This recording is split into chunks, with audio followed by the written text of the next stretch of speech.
প্রশাসনের যারা আওয়ামী লীগকে ক্ষমতায় থাকতে সহায়তা করেছে তাদের বিচার দাবি করেন গণ অধিকার পরিষদের সাধারণ সম্পাদক মোহাম্মদ রাশেদ খান।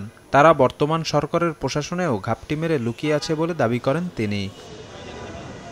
দুর্নীতি দমন কমিশনকে সবসময় বিরোধীমত দমনে ব্যবহার করা হয়েছে দাবি করে দুদকের সংস্কারে ২২ দফা প্রস্তাবনা দিয়েছে সংগঠনটি। এ সময় আইন সংস্কারের মাধ্যমে স্বাধীন, জবাবদিহিতামূলক ও জনবান্ধব দুদক গঠনের আহ্বান জানান এই নেতা। এক্ষেত্রে দুদকের কর্মকর্তা বিসিএস ক্যাডার থেকে নিয়োগ দেয়া এবং চেয়ারম্যান ও কমিশনার নিয়োগে আলাদা নীতিমালা তৈরির সুপারিশ করা হয়।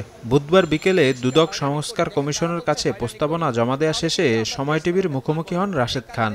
পুলিশের যারা সন্ত্রাসী ছিল, যারা পুলিশ লীগ ছিল, যারা ছাত্র জনতার বুকে গুলি চালিয়েছে তাদেরকে কিন্তু গ্রেপ্তার করা হচ্ছে না। তারা বহাল তবিয়তে বিভিন্ন থানায় রয়েছে এবং আমরা দেখেছি যে থানার ওসি এবং এসপি, এএসপি যারা ছিল প্রত্যেকের বিরুদ্ধে কিন্তু বিশাল অভিযোগ।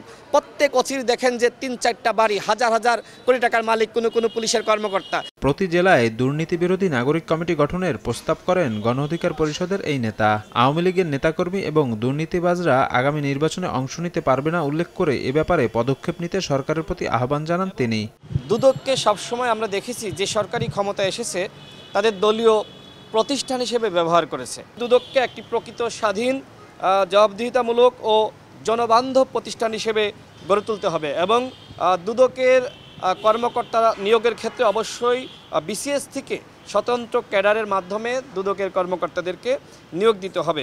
কোনো দলের দুর্নীতিবাজ আগামী নির্বাচনে অংশ নিতে পারবে না।